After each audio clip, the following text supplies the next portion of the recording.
Hey there YouTube, my name's Richie, and have you ever wondered if the lightest gaming mouse is what you needed for your setup? Well then, today I got something pretty cool to review. The Gwolves Fenrir Asym 8K. And right now, it is the lightest mouse on the market that you can buy, and let's just get right into the review.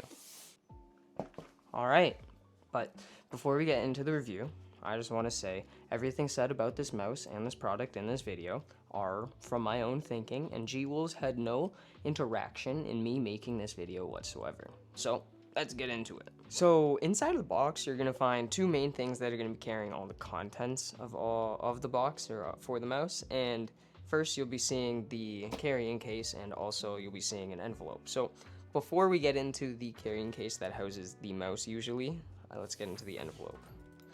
Inside of the envelope, you're gonna get some grips. I have to say, they are pretty nice. For me, they're a little thick, but if you do want to increase that click height or get a little more texture and grip on the mouse, these would work really well, and they come with the mouse. The Gwolves mouse also comes, a lot of the Gwolves mice also come with risers, so these go under the skate and make it so that the height of the mouse is, or the height of the skates are a little bit higher. You also get some NFC tabs, so this is for all the software on the Fenrir. This doesn't come with the other, or all the mice from Gwolves. This is started with the Fenrir, I'm pretty sure. You also get some extra stock skates, and what is that? 30 here. You also get some of these things that cover the bottom of the mouse, because it is an open bottom mouse and dust can get in and get on the battery and stuff, which is also these. You can change out the foam that the battery sits on if it ever does come loose and does start to not stick as well. Now, all that's done, moving on to the box, the main components. This is where you'd find the mouse, but I have the mouse out here because I kind of didn't want to repack it. But inside the box, you're gonna find a strap that allows you to carry the carrying case around your shoulder or something if you want, like that. You get some modeling clay. Lightweight modeling clay allows you to change the shape of the mouse, as well as you get a bunch of sleeves. These, I have to say, are pretty good sleeves. They are better than the worst I've felt, and not as good as the best that I've felt.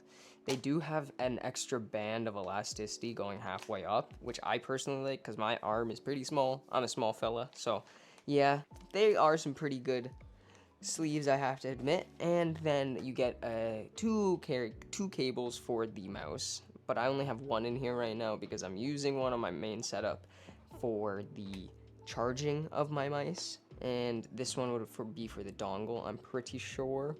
But now for the big, maybe small part of the show, I guess, the Fenrir Asym and its dongle. The Fenrir Asym, I have to say, the most obvious thing about it that is different than a lot of the other fingertip mice on the market is that flare out right here. And this flare out gives a lot more support. I'm not going to dive too deep into it right now, but it is much better to hold than other fingertip mice. To go with this, it has a really low click height, and it personally is one of the better low click height implementations that I felt, because the clicks themselves, the main buttons, have this curve, and it's not too aggressive and it's not too like shallow, and it, for me, fits my fingers really nicely, and it makes it a much more comfortable experience to use. As well as on the main buttons, they don't really have the cutouts everywhere. Well, they do have them a lot of the spots, but right on the spots where you would be clicking specifically are solid. And I have to say that's a really nice add, because it makes you know, without even having to look at the mouse, where you are on the main buttons. And moving on to the scroll wheel, it actually is really nice, I have to say. I don't know if you can see it too well, but the notches are pretty defined, but they're not too hard to go between. And that's something that I find in a lot of mice, it's hard to get down to a science, and this one I find is really nice. You can also scroll it from the bottom. Anyways, the clicks though, the main button clicks, they don't have any, well, they have very little wobble, like very little. And the mouse itself, I guess because it's so small, their tolerances are so low as well. So there's like no wobble on the main clicks as well as the side buttons. And the side buttons, they don't have any pre or post travel. Like if I were to press this, there's like the tiniest bit of pre travel, but that post travel is like non-existent. And the final thing you'd notice about this mouse, or the qualities that you'd need to know about this mouse, is that it doesn't really have a coating. I don't think it doesn't have a coating at all. So you are on raw plastic. So that is something to be aware of for your purchase as well. Now let's get into like the specifications of the mouse, the things that make it different than the other mouse, the unique attributes about it that really make it a good competitor on the market right now. So to start, we're gonna show that weight of the mouse. My edition, it does have the Cyclone Ghost Glide skates for the Phantom pad. Long story, I don't have the Phantom pad right now. I will have it in the future, so if you did want me to review it, I can get to that. But the weight of this mouse right now with these dot skates is clocking in at 21.41 grams. So I'm not sure. I'm pretty sure though that's tied in weight with the Zero Mouse Blade by Optimum, and it has side buttons, so we'll keep it at that. It's also sporting the Pixart 3950 sensor. This sensor itself can go up to 30,000 dpi, I'm pretty sure, as well. To combo with this, let's see if you can get a good look in there. It does have the micro Omron optical switches, which are, they personally, I have to say, provide a really nice clicky experience, if you can hear that.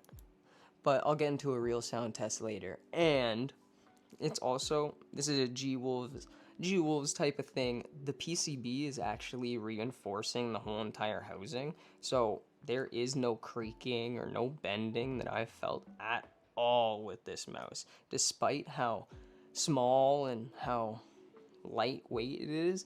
The only thing I've noticed that bends is this tiny part, and understandably it is very thin plastic, but yeah, this mouse, despite its size, despite its weight and everything, really damn strong.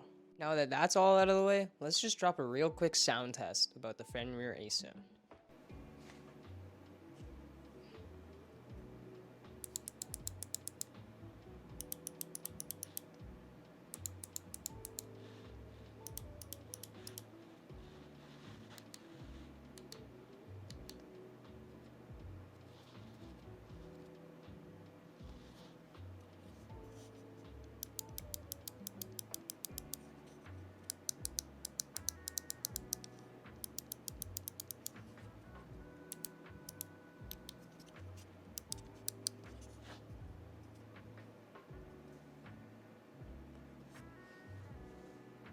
For the software side of the Fenrir Asym, you actually get a pretty cool browser software that Gwolves has made.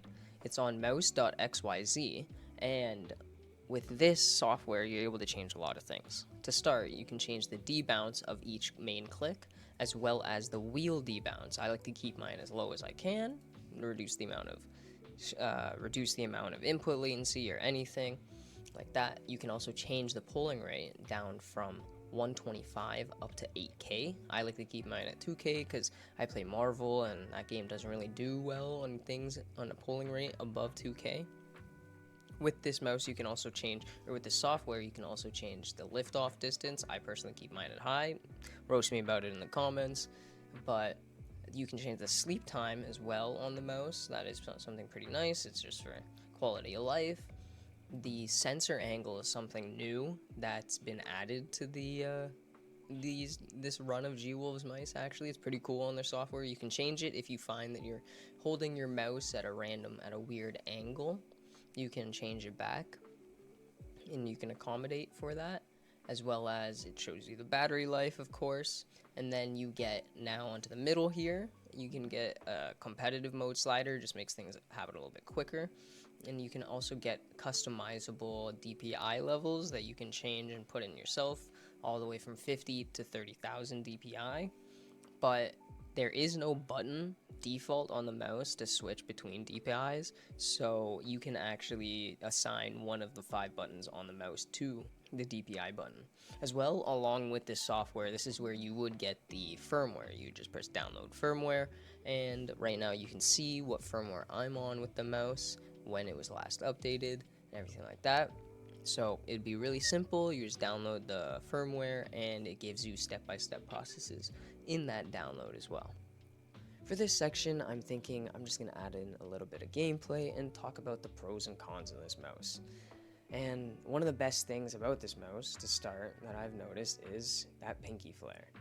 Being mainly a fingertip user, I have found that a lot of fingertip mice seem to slip away and want to leave my hands as quick as they can, especially when I get into those sweaty gamer moments. But when using the Fenrir, I haven't found myself losing grip at all.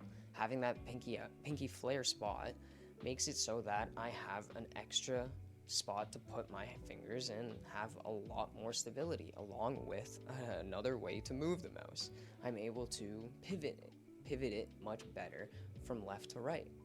And to go with this, it's also one of the most responsive mice that I've ever used. I've used things like the SteelSeries Aerox 5 and like a Logitech GPX, but even then, I haven't felt that connection that the Fenrir gives me. And once again, I have to bring up, it is so damn strong. For something this small and something so lightweight, I'm surprised I haven't broken it yet, but it's still going on strong. And they still manage to make that weight, even though it's so low, they don't make it uncontrollable. It really does feel locked in. But there's a few things that I've noticed about this mouse that are a little bit bad.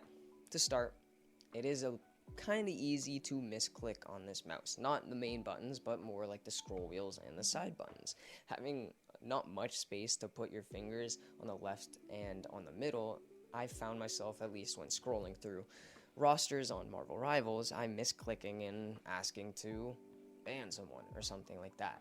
And the biggest issue though is the price. It's sitting at $159 USD before taxes, and that's really damn crazy. It's such a steep price to be asked for, and in an unexplored niche like this, it's hard to be able to put down that much money. And I get that Gwolves is sticking their neck out with this type of design, but in the end, it's a lot of money. The Fenrir Asym really is an amazing fingertip mouse, but it's strictly for fingertip. I can't really find myself adding like claw or palm style to a mouse this size, and when I've tried, it's not really hurt, but it doesn't really go well. Personally though, that is okay with me. I am on that fingertip grind, and it's making it really nice. The experience that I've been having with the Fenrir Asym is absolutely phenomenal.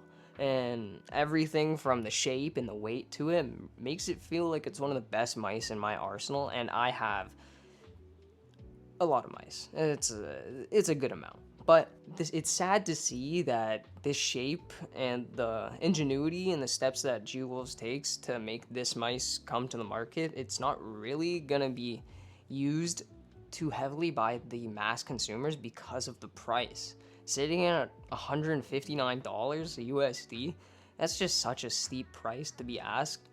I know it is a niche product, and I can give them some benefit of the doubt, I guess, in the sense that it's a small market, and if you if you know you need a product like that, then you know you want this product kind of thing. Hopefully this video helped you decide if the Fenrir 8K Asym was something for you. It was going to be your next gaming mouse. Leave a like if it was and it did help you, but you can move on. Let me know in the comments if it wasn't something that you wanted, but also let me know if there is anything out there that you'd want me to review, you think it's interesting for me, and I'll be very, very glad to let anyone know or help anybody out with any decisions. So thank you for making it to the end. Thank you for being you, and bye-bye!